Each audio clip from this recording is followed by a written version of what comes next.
Hello everyone, आप सभी का उत्कर्ष संस्थान की ऑनलाइन पाठशाला में स्वागत है।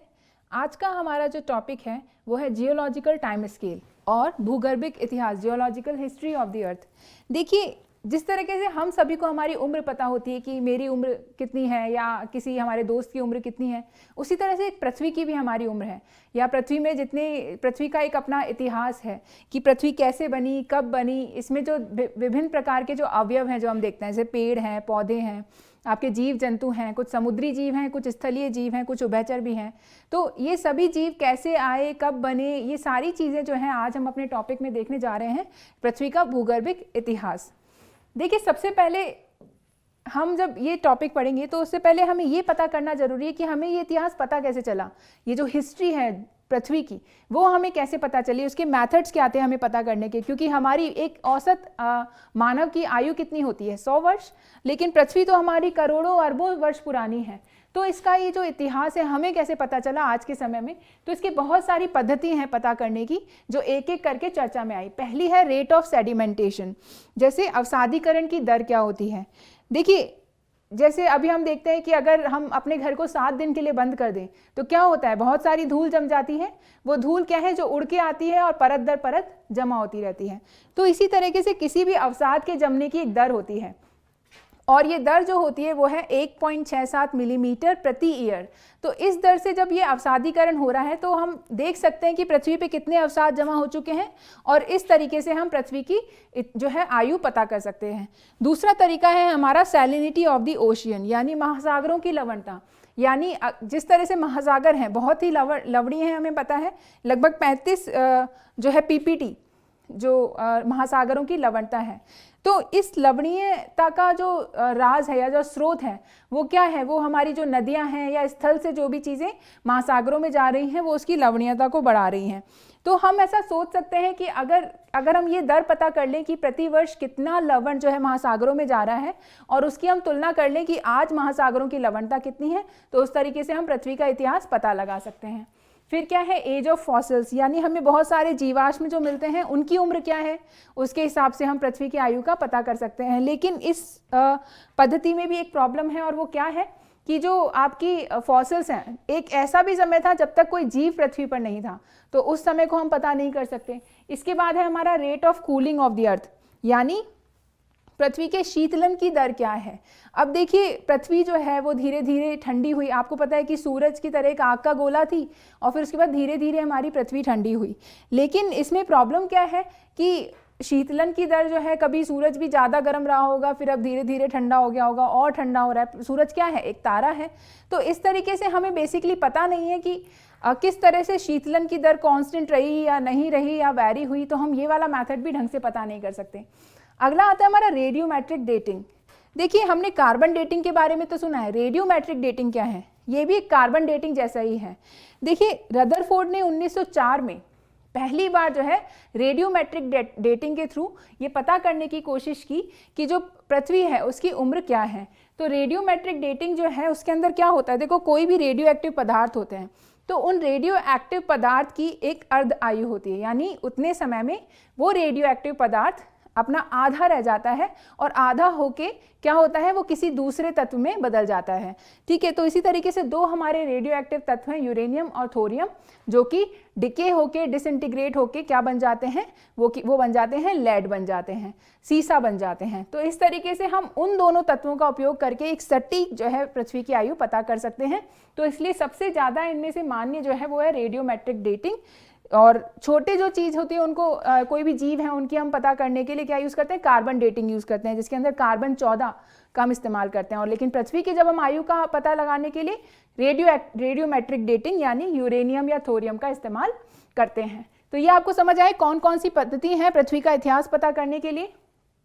अब हम आगे चलते हैं कि पृथ्वी के इतिहास में देखो, हम सबसे पहले जब भी पृथ्वी की जो है इतिहास की स्टडी करेंगे तो जैसे हमारी उम्र 100 वर्ष है लेकिन पृथ्वी की तो अरबों वर्ष है। तो ऐसे में हम उस पूरे को 1-1 साल के या 10-10 साल के 100-100 साल के रेंज में तो पढ़ नहीं सकते हैं। तो इसलिए हमने उनको कुछ खंडों में विभाजित किया, पृथ्वी के इतिहास को कुछ खंडों में विभाजित कर दिया। जो इसका सबसे बड़ा खंड होता है उसे हम बोलते हैं एरा या महाकल्प बोलते हैं। फिर एरा जो है, एरा से छोटी इकाई होती है पीरियड और पीरियड से छोटी इकाई होती है इपोक, और इपोक से छोटी इकाई होती है एज। यानी सबसे बड़ा एरा, फिर पीरियड, फिर इपोक और एज। यानी एरा विभाजित होता है पीरियड में, पीरियड विभाजित होता है इपोक में, और इपोक विभाजित होता है एज में। जैसे मेरी एज जो है वो इस तरह से ये वाली एज, ठीक है, आयु, उसमें विभाजित होता है, ठीक है। तो लेकिन इन सारी चीज़ों का देखो हिंदी तो है ही, लेकिन आप सभी से उम्मीद रहेगी कि आप इसको इंग्लिश में भी याद रखें, जिससे परीक्षाओं में आपको कन्फ्यूजन ना हो और आप जो है परीक्षाओं में एरा, पीरियड, इपोक, एज, इनके थ्रू आप इसको सॉल्व कर सकें, क्योंकि जो इनका हिंदी ट्रांसलेशन है वो कई बार बहुत ही कन्फ्यूजिंग होता है। इसके अलावा इसमें जो चीज़ में हम पढ़ेंगे डिवीज़न, उसमें मैं आपको एक दो चीज़ें और बता दूँ। 1 मिलियन, जहाँ भी हम लिखेंगे 1 मिलियन, 1 मिलियन का मतलब होता है 10 लाख। जनरली अपन ने सुना होगा मिलियनेयर, ठीक है, मिलियनेयर तो क्या होता है करोड़पति, लेकिन 1 मिलियन इक्वल टू होता है 10 लाख। जहां हम बात करेंगे 1 बिलियन, यानी 1 बिलियन की, तो 1 बिलियन का मतलब होता है 1 अरब। तो इस तरीके से जहां भी हम मिलियन, बिलियन यूज करेंगे उसका ये मतलब है, तो आप इस चीज को ध्यान रखेंगे, क्योंकि हमारे लिए सुविधाजनक ये रहेगा कि हम उसकी बात मिलियन में करेंगे, क्योंकि मिलियन से आपको अच्छे से समझ में आएगा कि कौन सा जो है एरा है, पीरियड है या इपॉक है वो बड़ा है और कौन सा छोटा है। तो इसलिए हम इसकी इकाई रखेंगे मिलियन, और 1 मिलियन इक्वल टू होता है 10 लाख और 1 बिलियन इक्वल टू होता है 1 अरब। इसके बाद हम आगे चलते हैं, एक एक करके हम सारे एराज देख लेते हैं। देखिए जो एरा होते हैं, हमने पृथ्वी के इतिहास में जो सबसे बड़ी इकाई है उसको क्या बोलते हैं हम, एरा या महाकल्प। तो उन एरास को हमने 4 पार्ट्स में बांटा है, यानी पृथ्वी की आयु जो है, उम्र है, जैसे हमारी भी उम्र होती है तो हम इसको क्या बोलते हैं, जैसे शैशवावस्था, बाल्यावस्था, किशोरावस्था, वृद्धावस्था, इस तरह से हमारे जीवन की भी कुछ अवस्थाएं हैं, कुछ जो है डिविजन्स हैं। उसी तरीके से हमने पृथ्वी के इतिहास को भी, की उम्र को भी डिवाइड कर दिया है। तो पहला है प्री कैम्ब्रियन, उसके बाद है पुराजीवी या पैलियोजॉइक, फिर आता है मध्यजीवी या मेसोजॉइक, और नवजीवी या सेनोजॉइक। तो हमने 4 एरा में डिवाइड किया, प्री कैम्ब्रियन, पुराजीवी, मध्यजीवी और नवजीवी, और ये इसी ऑर्डर में है, यानी सबसे पहले प्री कैम्ब्रियन आया, फिर पैलियोजॉइक आया, फिर मेसोजॉइक आया और फिर सेनोजॉइक आया, ठीक है। तो इसके आपको हिंदी और इंग्लिश दोनों ही वर्ड याद करने पड़ेंगे, क्योंकि आपके एग्जाम में कभी पैलियोजॉइक लिख दिया तो आप उस क्वेश्चन को छोड़ नहीं सकते हैं, ठीक है। तो आप उसको पुराजीवी भी याद करिए और पैलियोजॉइक भी याद कीजिए। इसलिए हमने हमारे इस वीडियो को दोनों बाइलिंगुअल रखा है, और ज़्यादातर हमारा फोकस थोड़ा इंग्लिश वर्ड्स पे भी है, क्योंकि ये टेक्निकल जो है चीज़ है, तकनीकी चीज़ है, इनको हम इंग्लिश में भी याद करेंगे। अब देखिए मैंने बताया था आपको एरा किस में डिवाइड होते हैं, पीरियड में। तो हर एक एरा में कुछ पीरियड्स हैं, जैसे प्री कैम्ब्रियन है, प्री कैम्ब्रियन को हमने 3 जो है पीरियड में बांटा है। इसके अलावा जो पुराजीवी है उसको हमने 7 पीरियड में बांटा है, मेसोजॉइक को हमने 3 पीरियड में बांटा है, सॉरी ये इसको हमने, पुराजीवी को हमने 6 पीरियड में बांटा है, मेसोजॉइक को हमने 3 पीरियड में बांटा है, और सेनोजॉइक को हमने 2 पीरियड में बांटा है। तो इस चीज़ का आप स्क्रीनशॉट लेके रख लें या अपनी कॉपी और पेन में नोट कर लें कि इस तरीके से हमने एराज को डिवाइड किया है, और ये इसी ऑर्डर में आपको याद रखने हैं। आगे हम बढ़ते हैं, सबसे पहले हमारा प्री कैम्ब्रियन एरा या प्री कैम्ब्रियन महाकल्प। इसमें देखिए मैंने बताया था आपको, प्री कैम्ब्रियन को हमने जो एरा है उनको हमने किस में बांटा है, पीरियड में बांटा है। तो जो हमारा एजोइक पीरियड है और आर्कियन पीरियड है और प्रोटेरोजोइक पीरियड है, यानी प्री कैम्ब्रियन के अंदर 3 आपके पीरियड आते हैं, अजोइक, आर्कियन और प्रोटेरोजोइक, और इनको आपको इंग्लिश में याद करना पड़ेगा क्योंकि ये तकनीकी वर्ड है और इसकी हिंदी नहीं है, अजोइक, आर्कियन और प्रोटेरोजोइक, ठीक है। अब इनकी जो उम्र है, देखो पृथ्वी की उम्र क्या है, जनरली हमने जो हमारी रेडियोमेट्रिक डेटिंग से निकाली वो जनरली है 4.6 बिलियन ईयर्स। इसका मतलब क्या है, 4.6 अरब वर्ष, ये औसत है। तो जनरली हमने जो हमारा प्री कैम्ब्रियन को हमने 3 ऑर्डर में बांटा, और अजोइक को हम स्टार्ट मान रहे हैं 4560 मिलियन ईयर से, यानी इसका मतलब क्या हो गया, 4 अरब 560 करोड़, ठीक है। तो इस तरीके से हमने इसका डिवीजन किया है। तो अजोइक पीरियड आपका स्टार्ट हो रहा है 4560 और आर्कियन आपका स्टार्ट हो रहा है 4000 से। इन दोनों पीरियड में, यानी अजोइक में और आर्कियन में, धरती पर किसी भी प्रकार के जीव की उपस्थिति नहीं थी, यानी क्योंकि उस टाइम क्या है, पृथ्वी बहुत गर्म थी, जब पृथ्वी उत्पन्न हुई बहुत ज़्यादा गर्म थी, पृथ्वी पर कोई वातावरण नहीं था, और इस वजह से जीवों की उत्पत्ति जो है नहीं हुई थी, क्योंकि वातावरण उनके अनुकूल नहीं था। तो इसलिए हमारे पास इन दोनों के बारे में कोई बहुत ज़्यादा सूचना हमारे पास अवेलेबल नहीं है। इसके बाद कौन सा आया, प्रोटेरोजोइक। प्रोटेरोजोइक पीरियड जो है 2500 मिलियन ईयर में स्टार्ट हुआ। इस पीरियड में क्या हुआ था, आपके जो प्रोटेरोजोइक पीरियड था, प्रोटेरोजोइक पीरियड में सबसे पहले जो है जीव जैसे बैक्टीरिया, कवक, आपके फंजाई, एल्गी, ये सारी चीज़ें जो हैं धरती पर आई, पृथ्वी पर आई, और इनके कुछ हद तक हमें अवशेष मिलते हैं। लेकिन इनके जो अवशेष हैं वो इतने नहीं है कि हमें उनसे सूचना का कुछ, या हमें कुछ सूचना मिल सके या हम कुछ समझ सकें पृथ्वी के बारे में। इसके अलावा जो उस टाइम की चट्टानें थी, जो चट्टानें बन चुकी थी प्रोटेरोजोइक पीरियड में, उनका या तो बहुत ज़्यादा अपर्दन हो चुका है या फिर उनके ऊपर कोई और चट्टान बन गई है। तो वो बहुत ज़्यादा कायांतरित चट्टानें हैं, मेटामॉर्फाइज्ड हैं, और इस वजह से हम जो है उनके बारे में हमें ज़्यादा सूचना नहीं है, इसलिए हम जो है प्रोटेरोजोइक के बारे में भी ज़्यादा स्टडी नहीं कर पाए हैं। तो जो प्री कैम्ब्रियन पीरियड है, बेसिकली हमें उसके बारे में ज़्यादा नहीं पता है और अभी उसके बारे में स्टडीज़ चल रही हैं। तो इनको हमने बांटा 3 पार्ट्स में, अजोइक, आर्कियन एंड प्रोटेरोजोइक। अब हम आगे बढ़ते हैं। प्री कैम्ब्रियन के बाद हमारा अगला एरा कौन सा आया था, पुराजीवी, पैलियोजोइक पीरियड। तो पैलियोजोइक पीरियड में हमने इसको 6 पीरियड्स में, 6 एपोक्स में बांटा है। जैसा कि आपको मैंने बताया था, पैलियोजोइक जो एरा है उसको हमने 6 पीरियड्स में बांटा है। कौन सा है, पहला है कैम्ब्रियन, इसको अपन इंग्लिश में याद करेंगे कैम्ब्रियन, ठीक है। कैम्ब्रियन जो वर्ड है वो कहाँ से आया है, कैम्ब्रिया से आया है। और कैम्ब्रिया क्या है, कैम्ब्रिया बेसिकली वेल्स का लैटिन नाम है। कैम्ब्रिया क्या है, वेल्स का लैटिन नाम है।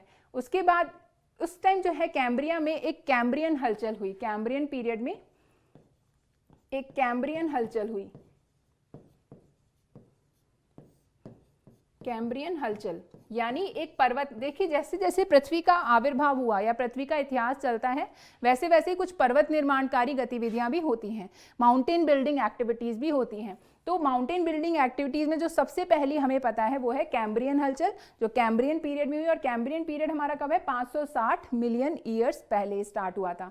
ये हम सारे स्टार्टिंग पॉइंट पढ़ रहे हैं, स्टार्टिंग ईयर पढ़ रहे हैं। तो 560 मिलियन ईयर्स पहले जो आपका कैम्ब्रियन हलचल है वो हुई थी। और उसके अंदर आपके कौन कौन से पर्वत बने, लॉरेंशियन, अग्लोमन, किलार्नियन, फेनोस्कैंडिया। ये जनरली जो 4 पर्वत हैं वो कैम्ब्रियन पीरियड से रिलेटेड हैं। ये इनका जो एरिया था वो जनरली कहाँ रहा था, आपका कनाडा, अमेरिका, आपका इंग्लैंड, स्कॉटलैंड, वेल्स, ये सारी जगह हैं जो है कैम्ब्रियन हलचल की आपको चट्टानें देखने को मिलती हैं। तो पैलियोजोइक का पहला हमने पढ़ा कैम्ब्रियन युग। देखिए अभी आप इन सब से आपको घबराने की बिल्कुल ज़रूरत नहीं है, जनरली बस अपने दिमाग में एक इमेज बनाते हुए चलें। लास्ट में जब हम ये टॉपिक ख़त्म करेंगे तो हम इसको एक चार्ट के थ्रू कंक्लूड करेंगे, तो आप तब तक हमारे साथ बने रहिए और इसको देखते हुए चलें। तो पहला था हमारा कैम्ब्रियन पीरियड, सेकेंड है हमारा ऑर्डोविसियन। ऑर्डोविसियन का जो टाइम है वो है 495 मिलियन ईयर। 495 जो है 1 मिलियन का मतलब 10 लाख हो गया, यानी कि क्या हुआ ये 4950 लाख, या इसको हम बोल सकते हैं 39 करोड़ 50 लाख, कुछ ऐसा बोल सकते हैं। तो इस तरीके से ये ऑर्डोविसियन का टाइम पीरियड है। और इस टाइम जो है आपके एज ऑफ मरीन इन्वर्टिब्रेट्स। देखो सबसे पहला जीव हमें पता है कहाँ आया था, समुद्र में आया था। सबसे पहले कहाँ बने जीव, समुद्र में। समुद्र से वो बने उभयचर, यानी ऐसे जीव जो समुद्र और स्थल दोनों में रह सकते थे। और फिर उसके बाद स्थल जीव आए, यानी सबसे पहले जीव कहाँ बना, समुद्र में, फिर उभयचर और फिर स्थल जीव बने। इसी प्रकार से जो आपके पौधे थे वो भी सबसे पहले समुद्री पौधे आए, फिर उभयचर पौधे आए और उसके बाद स्थल में आए। इसी तरीके से हम और बात करेंगे जीवों की, तो सबसे पहले अकशेरुकी आए, यानी जिनके रीढ़ की हड्डी नहीं होती थी। तो रीढ़ की हड्डी नहीं होती थी पहले, और उसके बाद आए कशेरुकी या वर्टिब्रेट्स, जिनके रीढ़ की हड्डी होती थी। तो इस तरह से जीवों का विकास का जो क्रम है वो बायोलॉजी जो है उनकी धीरे धीरे डेवलप होती चली गई। तो इस तरीके से हम देख रहे हैं जो ऑर्डोविसियन में आए वो उनको हम क्या बोलते हैं, age of marine invertebrates. Invertebrates का मतलब होता है अकशेरुकी। अकशेरुकी मतलब जिनके रीढ़ की हड्डी नहीं होती है। तो समुद्री अकशेरुकी जीवों का युग था ऑर्डोविसियन और सिल्यूरियन। ये दोनों ही पीरियड जो है उस टाइम समुद्री जीवों का बहुत ज्यादा बोलबाला था और बहुत सारे समुद्री इन्वर्टिब्रेट्स अकशेरुकी जीव जो है हमें देखने को मिलते हैं। सिल्यूरियन का टाइम पीरियड क्या है, 443 मिलियन ईयर्स। ठीक है, ये आपको ईयर्स इतने ज़्यादा याद रखने की जरूरत नहीं है, क्योंकि बस इनका सीक्वेंस जो है वो हमें याद रखना है। सिल्यूरियन पीरियड की जो है खास बात क्या है, इस टाइम पर स्थल पर सबसे पहले पत्तियों रहित वनस्पति का जन्म हुआ। सबसे पहले स्थल पर पत्तियों रहित वनस्पति का जन्म कब हुआ था, सिल्यूरियन पीरियड में, यानी समुद्र से अब जो वनस्पति कहाँ आने लग गई थी, धीरे धीरे स्थल पे आने लग गई थी। और जो सबसे पहली वनस्पति आई वो कैसी थी, पत्तियों रहित थी, यानी सबसे स्टार्टिंग पॉइंट था। जैसे आज हमारे कवक शैवाल होते हैं, शैवाल कैसे होते हैं, शैवाल सिर्फ एक पौधा ही होता है, और वो पौधा कैसा होता है आपका, जिसकी ना जड़ होती है ना पत्तियां होती हैं। तो इसी तरीके का एक शैवाल जैसा या एल्गी जैसा जो है एक पौधा स्थल पर बना था। इसके अलावा समुद्र में क्या हुआ था, आपके प्रवाल्स की जो है, प्रवाल्स का बहुत ज़्यादा विस्तार हुआ था। जो आपके कोरल्स होते हैं वो बहुत ज़्यादा विस्तारित हुए थे। ठीक है, इसके बाद हमारे जो क्या है, सिल्यूरियन पीरियड की दूसरी खास बात, इसमें कैलिडोनियन हलचल हुई थी। जैसा हमने पहले पढ़ा था कैम्ब्रियन हलचल, दूसरी है हमारी कैलिडोनियन हलचल। तो कैलिडोनियन हलचल जो है आपके सिल्यूरियन पीरियड में स्टार्ट हुई और कहाँ खत्म हुई, कार्बोनिफेरस, जो हम अभी आगे देखेंगे। तो हमारी कैलिडोनियन जो हलचल है वो आपके सिल्यूरियन पीरियड में स्टार्ट हो रही है। और इस जो हलचल, ये जो हलचल थी उसके अंदर हमारा अरावली बनता है, और इसलिए हमारे आरएस के एग्जाम पॉइंट ऑफ व्यू से या राजस्थान की जितनी भी सेवाएं हैं उन सारे एग्जाम पॉइंट ऑफ व्यू से, या भारत की भी जितनी सेवाएं हैं उन सारी एग्जाम्स के पॉइंट ऑफ व्यू से बहुत ज़्यादा इंपॉर्टेंट पीरियड है सिल्यूरियन पीरियड। और जिसके अंदर हुई थी आपकी कैलिडोनियन हलचल, और इसमें बना था आपका अरावली, सतपुड़ा और महादेव, ये सब इसी हलचल के परिणाम हैं। इसके अलावा भारत में ही नहीं, इस हलचल के थ्रू आपके इंग्लैंड, अमेरिका, स्कॉटलैंड, ये सारी जगह पर भी आपके बहुत सारे हमें चट्टानें देखने को मिलती हैं कैलिडोनियन हलचल की। लेकिन हमारे लिए सबसे ज़्यादा इंपॉर्टेंट है अरावली, महादेव और सतपुड़ा। तो ये कैलिडोनियन हलचल सिल्यूरियन का। आगे हम चलते हैं डेवोनियन पीरियड 417 मिलियन ईयर्स पहले आया था। देखिए अभी हम ये सारी चीज़ें कहाँ पढ़ रहे हैं, पुराजीवी में, पैलियोजोइक एरा में, और ये हमारे पीरियड चल रहे हैं। तो अभी हम चौथे पीरियड पे आए हैं, पैलियोजोइक के डेवोनियन पीरियड। तो ये 417 मिलियन ईयर पहले था, और इसे हम बोलते हैं एज ऑफ फिशेज। इसलिए हमें याद रखना है, ये इंपॉर्टेंट है। इसमें मत्स्य युग जो है हम डेवोनियन पीरियड को बोलते हैं, और ये कई बार पूछा जाने वाला क्वेश्चन है कि मत्स्य युग कौन सा पीरियड कहलाता है, वो है डेवोनियन पीरियड। इसके अलावा इस टाइम पर आपके एम्फीबियंस यानी उभयचर भी आने लगे थे। जैसा कि मैंने बताया था, पहले मरीन जो है समुद्री जीव आते हैं, फिर उभयचर आते हैं और फिर स्थलीय जीव आते हैं। तो इसलिए यहाँ पर हमारे पास उभयचर जो है हमें देखने को मिलते हैं। कौन से पीरियड में, डेवोनियन पीरियड में, मत्स्य युग में। देखो मत्स्य युग होने का मतलब क्या है, बहुत सारी मछलियाँ हमें देखने को मिलती है, मछलियों की संख्या बहुत ज़्यादा है। ठीक है, जैसे अब आज की बात करें तो आज क्या है, एज ऑफ मैन, यानी मनुष्य की संख्या बहुत ज़्यादा है। तो उस टाइम जो है पृथ्वी को डोमिनेट करती थी मछलियाँ बहुत ज़्यादा थी, तो उसमें शार्क और बहुत सारी तरह की मछलियाँ थी।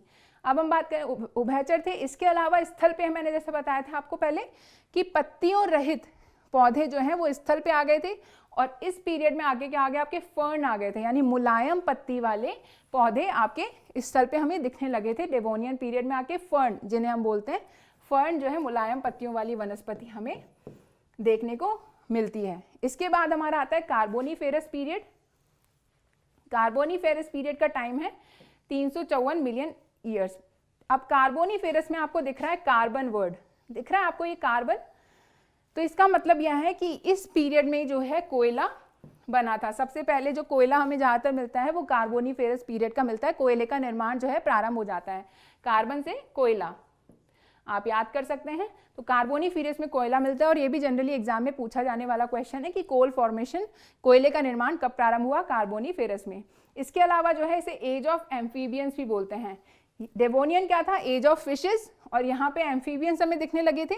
और कार्बोनिफेरस पीरियड में आके जो है एज ऑफ एम्फीबियंस यानी उभयचरों की संख्या बहुत ज़्यादा बढ़ गई थी, और इसे हम उभयचर युग भी बोलते हैं। इसके अलावा कार्बोनिफेरस पीरियड में जो एक इंपॉर्टेंट घटना हुई थी वो थी पैंजिया का ब्रेकअप। देखो पैंजिया क्या था, सबसे पहले आर्कियन युग में, देखो पहले जो हमारी पृथ्वी है जिसका नक्शा हमें आज जैसा दिखता है, ये हमेशा से वैसा नहीं था।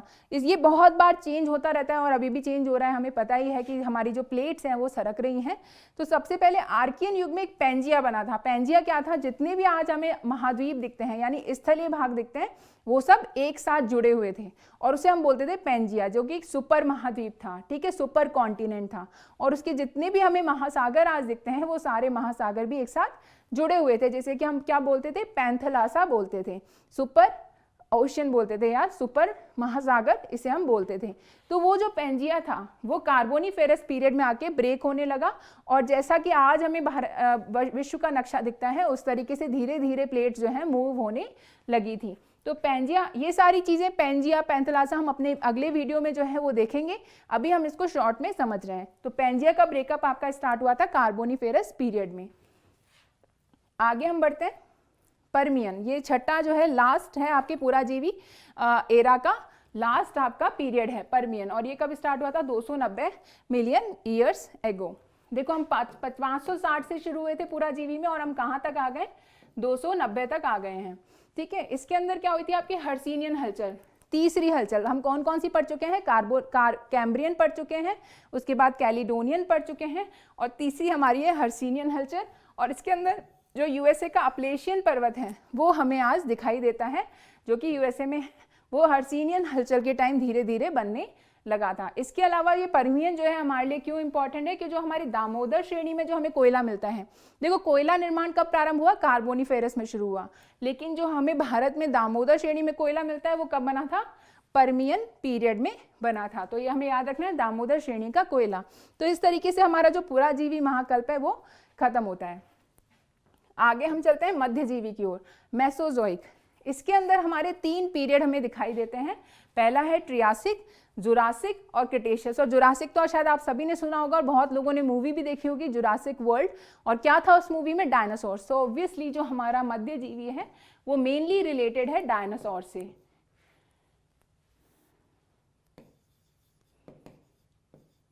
डायनासोर्स, ठीक है, तो डायनासोर से जनरली हमारे रिलेटेड है, जिसमें ट्रियासिक में जो है आपके डायनासोर बनते हैं, उसके बाद जुरासिक में डोमिनेंट हो जाते हैं और क्रिटेशियस में खत्म हो जाते हैं। यानी ट्रियासिक में आपके डायनासोर्स आए, जुरासिक में एज ऑफ डायनासोर्स हो गई, और क्रिटेशियस में क्या हो गया? आपके डायनासोर्स एक्सटिंक्ट हो गए या लुप्त हो गए। ठीक है, और ट्रियासिक का देखो टाइम है 248 मिलियन ईयर्स एगो, और इस टाइम सबसे पहले मैमल्स आए थे, स्तनधारी जीव आए थे, जैसे कि एक मनुष्य की तरह के जीव हमें दिखाई देने लगे थे। उसके अलावा जुरासिक जो है, जुरासिक पीरियड में 205 मिलियन ईयर्स पहले का है, और एज ऑफ रेप्टाइल्स या एज ऑफ डायनासोर्स इसे हम बोलते हैं। जुरासिक वर्ल्ड जैसे मूवी है उससे आप इसको याद रख सकते हैं।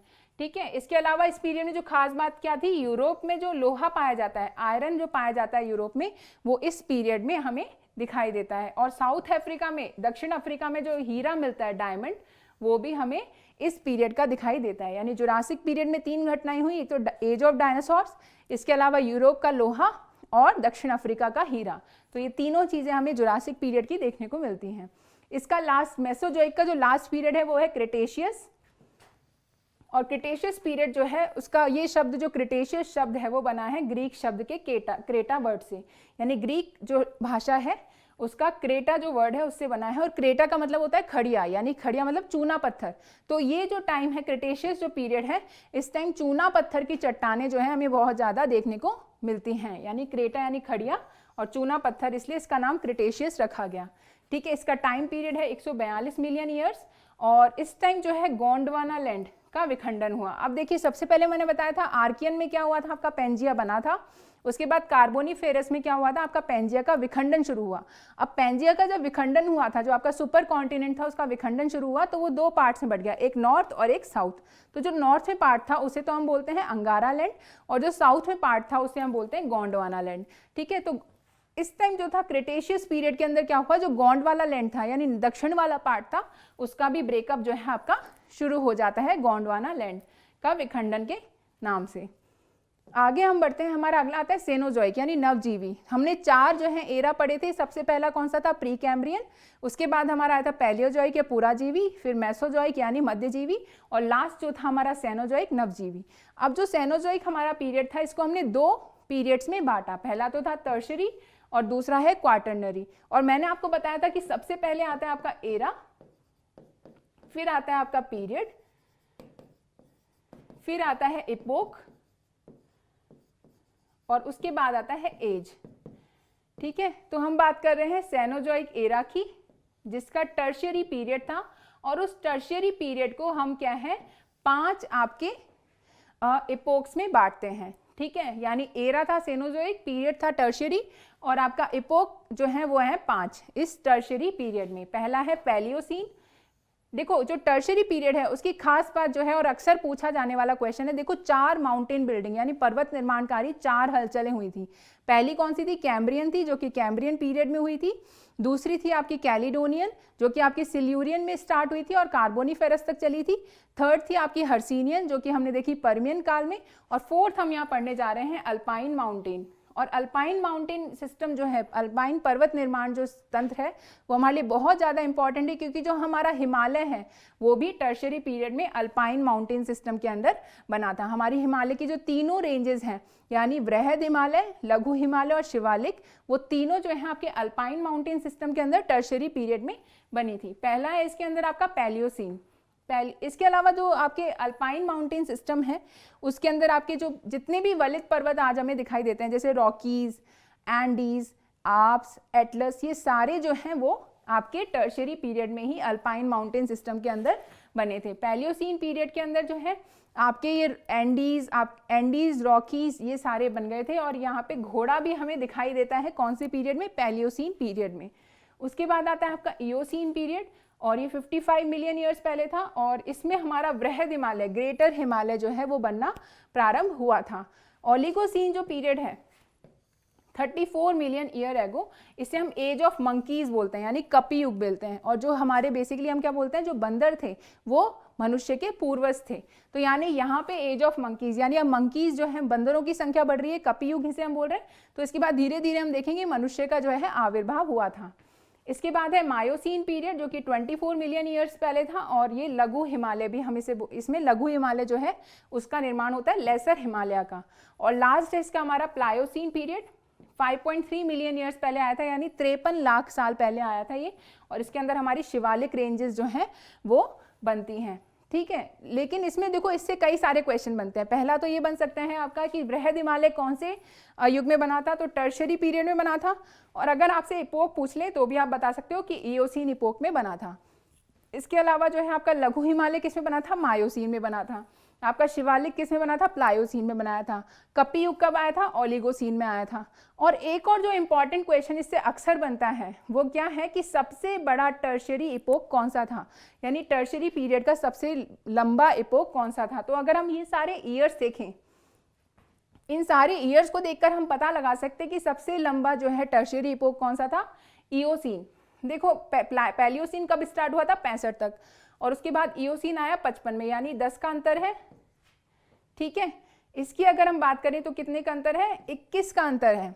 यहाँ से हम गए 10 का अंतर है और इधर से भी हम गए तो कितने का अंतर है आपका, यहाँ पे भी आएगा आपका 19 का अंतर आएगा लगभग, ठीक है। तो इस तरीके से हम देखते हैं सबसे ज्यादा अंतर कहाँ आ रहा है, इयोसीन में। यानी इयोसीन आपका 55 मिलियन ईयर्स से शुरू होकर कहाँ तक जा रहा है, 34 मिलियन ईयर्स तक, यानी 21 का अंतर है। तो सबसे बड़ा जो है लॉन्गेस्ट आपका इपोक था वो कौन सा था, इयोसीन। इसके अलावा एक और क्वेश्चन आ सकता है जो हम पहले डिस्कस करना भूल गए थे, वो क्या था कि सबसे लंबा आपका एरा कौन सा था। तो सबसे लंबा एरा कौन सा था आपका, प्री कैम्ब्रियन। कैसे, हमने देखा था पृथ्वी की उम्र कितनी थी, 4.6 करोड़, 4.6 अरब वर्ष, 4,600 लगभग मिलियन ईयर्स एगो। और सबसे पहला आपका पीरियड कौन सा था, सबसे पहला आपका एरा कौन सा था, प्री कैम्ब्रियन था। और उसके बाद अगला क्या आता है, पैलियोजोइक। और पैलियोजोइक हमने देखा था कब स्टार्ट हुआ था, लगभग 600 मिलियन से, ठीक है। तो यानी इतने सालों तक, 4000 सालों तक कौन सा चलता रहा, प्री कैम्ब्रियन चलता रहा। तो सबसे लंबा एरा कौन सा था, प्री कैम्ब्रियन। और टर्शरी युग का सबसे लंबा जो है आपका इपोक कौन सा था, इयोसीन। ये दोनों ही अक्सर पूछे जाने वाले क्वेश्चन हैं। तो ये जो है टर्शरी हमारे लिए बहुत ज़्यादा इंपॉर्टेंट है, यहाँ से बहुत सारे क्वेश्चन बनते हैं। Alpine mountain system, greater Himalaya, lesser Himalaya, age of monkey, Shiwalik, सबसे लंबा इपोक। आगे हम बढ़ते हैं। जो हमारा सेनोजोइक का सेकंड पीरियड है वो कौन सा है, क्वाटरनरी। पहला कौन सा था, टर्शरी, और हम बात करें क्वाटरनरी। क्वाटरनरी के अंदर जो है दो आपके इपोक्स हैं, पहला है प्लिस्टोसीन और दूसरा है होलोसीन, जो हम आगे देखेंगे। प्लिस्टोसीन पीरियड क्यों खास है, क्योंकि इस टाइम हम देखते हैं आइस एज, हिमयुग। हिमयुग के अंदर क्या होता है, आपकी जो पूरी पृथ्वी है वो हिमाच्छादित थी, यानी बर्फ से ढकी हुई थी। तो इस वजह से क्या होता है, ये जो प्लिस्टोसीन पीरियड है इसे हम आइस एज भी बोलते हैं। और 2.5 मिलियन ईयर्स पहले जो है आपको आइस एज देखने को मिलती है। यानी प्लिस्टोसीन पीरियड आपका कब स्टार्ट हुआ था, 25 लाख साल पहले, 25 लाख साल पहले। और हिमयुग जो है, अब देखिए इसमें भी क्या है, 4 हिमयुग आए थे, इसमें तो ये पूरी बात पक्की है, यानी यूरोप भी यही मानता है कि 4 हिमयुग आए थे और अमेरिका भी यही मानता है कि 4 हिमयुग आए थे। और जो हिमयुग आए थे, जितनी भी आपकी आइस एज आई थी, जैसे ये आइस एज 1 है और ये आइस एज 2 है, आइस एज 2, इन दोनों के बीच में जो है एक इंटरग्लेशियल पीरियड आता है। इंटरग्लेशियल यानी अंतर हिमयुग, ठीक है। इस अंतर हिमयुग के अंदर क्या होता है, यानी पृथ्वी गर्म होती है। पहले आइस एज मतलब ठंडी हो गई, बर्फ की परत जम गई, फिर बर्फ पिघल गई, फिर बर्फ जम गई, फिर बर्फ पिघल गई। तो इस तरीके से जब 4 हिमयुग आते हैं, ठीक है, 1 2 3 और 4, 4 हिमयुग आएंगे, तो इसके बीच में जो है 3 अंतर हिमयुग आएंगे, यानी इंटरग्लेशियल पीरियड आएंगे, जब पृथ्वी जो है गर्म होती है वापस। तो इस तरीके से ये 4 हिमयुग हम कौन कौन से आए देख लेते हैं। देखो अमेरिका के अकॉर्डिंग जो 4 हिमयुग आए थे वो ये थे, और ये देखो बहुत ही इंपॉर्टेंट क्वेश्चन है, हर ज़्यादातर बार पूछा जाने वाला क्वेश्चन है। अमेरिका ने 4 हिमयुग माने, कौन कौन से, नेब्रास्कन, कंसान, इलिनॉइन और लोवा एंड विस्कॉन्सिन, 4 हिमयुग माने। और इनका ऑर्डर भी हमारे लिए बहुत ज़्यादा इंपॉर्टेंट है, अक्सर इनका ऑर्डर पूछा जाता है कि इनमें से कौन सा सही जो है क्रम है। तो नेब्रास्कन, कंसान, इलिनॉइन और लोवा और विस्कॉन्सिन। और इनके बीच में जो इंटरग्लेशियल पीरियड है, अंतर हिमयुग है, वो कौन कौन सा है। पहला है अपटोनियन, यारमाउथ और संगमन। अक्सर आपसे क्वेश्चन पूछा जाएगा कि आपको ये चारों लिखे रहेंगे और आपसे पूछ लेंगे कि ये चारों क्या हैं, तो आप बता सकते हैं कि ये हिमयुग हैं। इसके अलावा या फिर ये तीनों लिखे रहेंगे, आपसे पूछेंगे ये क्या है, तो ये अंतर हिमयुग हैं। या फिर आपसे इनका ऑर्डर पूछ सकते हैं कि नेब्रास्कन, कंसास, इलिनॉइन और लोवा और विस्कॉन्सिन, और इधर अफ्टोनियन, यारमाउथ और संगमन। तो इस तरीके से ये अमेरिका के अकॉर्डिंग 4 हिमयुग हैं। इसके अलावा यूरोप कौन से 4 हिमयुग मानता है, यूरोप ये 4 हिमयुग मानता है। और ये तो अक्सर आपने देखा भी होगा, प्रीवियस ईयर्स के पेपर आप उठा के देखेंगे तो आपको इस तरह के क्वेश्चन दिख जाएंगे, गुंज, मिंडल, रिस और वुर्म, ठीक है। ये 4 जो है आइस एज यूरोप मानता है। इन्होंने इंटरग्लेशियल जो इनके पीरियड थे उनके नाम हमारे लिए इंपॉर्टेंट नहीं है, ये अक्सर पूछे जाते हैं, इनका ऑर्डर भी पूछ लेते हैं और इनका नाम भी पूछ लेते हैं। तो ये आपको याद होनी चाहिए इसी ऑर्डर में, गुंज, मिंडल, रिस और वुर्म। आगे हम बढ़ते हैं होलोसीन पीरियड। जैसा कि मैंने बताया था कि अपन चल रहे थे सेनोजोइक, सेनोजोइक के 2 आपके क्या हो गए थे, 2 पीरियड्स हो गए थे। 2 पीरियड्स कौन से थे, टर्शियरी एंड क्वाटरनरी। टर्शियरी में हमने देखे थे 5 क्या थे, इपोक्स थे। फिर हम चले क्वाटरनरी में, क्वाटरनरी में क्या थे आपके, 2 इपोक्स थे। पहला कौन सा था आपका, जो इससे पहले हम देख के आए थे, प्लिस्टोसीन, और ये है होलोसीन। होलोसीन हमारा स्टार्ट हुआ था 10,000 साल पहले, 10,000 साल पहले। और इसकी खास बात यह है कि जो आधुनिक मानव है, यानी हम जो हैं, वो कब आए थे, होलोसीन पीरियड में, हिमयुग के बाद हम जो है दिखाई देने लगे थे। और हमारा जो सबसे पहला अवतार था वो किस तरीके से था, स्टोन एज की फॉर्म में था, यानी जो प्रस्तर मानव था, जो पत्थरों के हथियार वगैरह बनाता था, वो हमें दिखाई देता है। लेकिन वो प्लिस्टोसीन पीरियड में ही हमें दिखाई दे जाता है। देखो अभी हम बात करें आधुनिक मानव की, यानी जो थोड़ा सा हमारी तरह डेवलप हो चुका था, लेकिन जो इससे पहले जो मानव जो है, मानव की उत्पत्ति तो प्लिस्टोसीन पीरियड में ही हो चुकी थी। तो 10,000 साल पहले हमें होलोसीन पीरियड में आधुनिक मानव जो है दिखाई देता है। तो ये इसकी खास बात है। एक बार हम पूरे जो अभी तक हमने पढ़ा उसको एक चार्ट की फॉर्म में देख लेते हैं, जिससे हमको याद हो जाए। हमने पढ़े थे 4 era, pre Cambrian, Palaeozoic, Mesozoic और सेनोजोइक, यानी पुराजीवी, मध्यजीवी और नवजीवी। देखिए इनके इंग्लिश नाम आप जरूर याद कीजिएगा, ठीक है। अब जो प्री कैम्ब्रियन पीरियड है वो सबसे बड़ा हमारा एरा था, और लगभग पूरे जियोलॉजिकल हिस्ट्री का, भूगर्भिक इतिहास का लगभग 90% किस में है, आपके प्री कैम्ब्रियन में है। प्री कैम्ब्रियन में आपके अजोइक, आर्कियन और प्रोटेरोजोइक 3 आपके पीरियड्स थे, जिनका टाइम पीरियड हमने यहाँ बगल में लिखा हुआ है। इस चार्ट का आप जरूर स्क्रीनशॉट ले लें, जिससे आप इसको सेव कर सकें, ठीक है। अजोइक, आर्कियन और प्रोटेरोजोइक। अजोइक और आर्कियन में हमें कोई जीव की जो है जीव नहीं दिखता है। प्रोटेरोजोइक में हमें कुछ जीव दिखने लगते हैं, अमीबा, आपके फंजाई, कवक, इस तरह के अलगी, ये सब दिखने लगता है, ठीक है।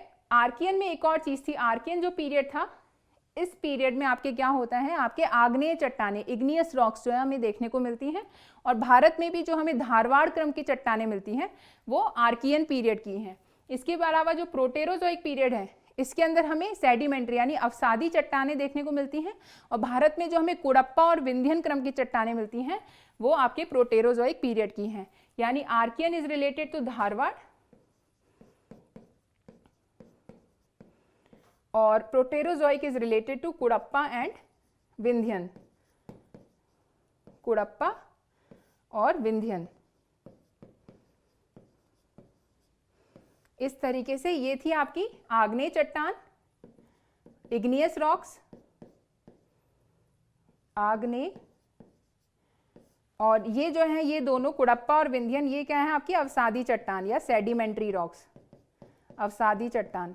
ठीक है, तो ये आपका प्री कैम्ब्रियन पीरियड था जिसके अंदर 90% आपकी भूगर्भिक इतिहास का पार्ट आता है। फिर आपके पैलियोजोइक पीरियड, पुराजीवी पीरियड, इसके अंदर आपके Cambrian, Ordovician, Silurian, Devonian, Carboniferous और पर्मियन, ये 5 हैं, सॉरी 6 हैं, और इनको हमें याद करना है। कैसे हम इनको याद करेंगे, इनको हम कोड दे लेते हैं। इसको हम याद कर सकते हैं कोस दीसी पम्मी, इस तरीके से हम याद कर सकते हैं कोस दीसी पम्मी। तो यानी Cambrian, Ordovician, Silurian, Devonian, Carboniferous और पर्मियन। ठीक है, तो कोस दीसी पम्मी अगर आप फॉर्मूला याद कर लेंगे तो आपको प्रोटेरोजोइक पुराजीवी महाकल्प के सारे जो है पीरियड्स याद हो जाएंगे। इसके बाद आए थे हम मेसोजोइक पीरियड में, मध्यजीवी में, जिसके अंदर डायनासोर्स जो है हमारे आते हैं और लुप्त हो जाते हैं, ट्रियासिक, जुरासिक और क्रिटेशियस, ये तीनों हैं हमारे इंपॉर्टेंट। जुरासिक जो है एज ऑफ रेप्टाइल्स कहलाता है, डायनासोर्स बहुत ज़्यादा होते हैं। इसके बाद आए थे हम सेनोजोइक में। सेनोजोइक में हमारे जो है 2 पीरियड होते हैं, टर्शियरी और क्वार्टरनरी। टर्शियरी के अंदर आपके 5 इपोक्स होते हैं, कौन कौन से, पैलियोसीन, इयोसीन, ओलिगोसीन, मायोसीन और प्लायोसीन। इनको हम कैसे याद करेंगे, इनका भी हम ऑर्डर कर लेते हैं। ठीक है, इसको अपन याद कर सकते हैं POMP, इस तरीके से आपने याद कर लेंगे POMP, तो आपको याद हो जाएगा पैलियोसीन, इयोसीन, ओलिगोसीन, मायोसीन और प्लायोसीन। ज़्यादा इसमें ध्यान देने वाली बात है कि प्लायोसीन बाद में आ रहा है और पैलियोसीन, ये दोनों लगभग एक जैसे लगते हैं, लेकिन ये पैलियोसीन है, ये प्लायोसीन है, इनको हमें याद करना है। इसके बाद जो हमारा अगला पीरियड था वो क्वार्टरनरी था, और क्वार्टरनरी के जो है आपके 2 आपके इपोक्स थे, कौन से, प्लिस्टोसीन और होलोसीन। प्लिस्टोसीन में आपके आइस एज आती है, हिमयुग आता है, और होलोसीन में जो है आपका आधुनिक मानव हमें देखने को मिलता है 10,000 साल पहले। तो ये पूरी जो है आपकी जियोलॉजिकल हिस्ट्री थी, पृथ्वी का भूगर्भिक इतिहास था। आपको होपफुली, हमें उम्मीद है कि ये थोड़ा सा टफ पार्ट है ज्योग्राफी का, लेकिन आप सभी को याद होगा। 1-2 बार आप रिवाइज करेंगे इसको तो आपको जरूर याद हो जाएगा। और एग्जाम पॉइंट ऑफ व्यू से बहुत ही इंपॉर्टेंट क्वेश्चन है, चाहे वो RS का एग्जाम हो या कोई भी राजस्थान या भारत की सेवाओं से रिलेटेड एग्जाम हो, तो आप इसको जरूर याद करें। 1-2 बार इस वीडियो को देखें और जो भी चीज़ें आपको इंपॉर्टेंट लगे उनका स्क्रीनशॉट लेके या अपनी कॉपी में आप उसके नोट्स बना लें। अगर आपको ये वीडियो अच्छा लगा है तो आप इस वीडियो को लाइक करें और हमारे चैनल को सब्सक्राइब करें। Thank you very much. Click on the subscribe button to subscribe to our channel. Press the bell icon on the YouTube app and never miss another update.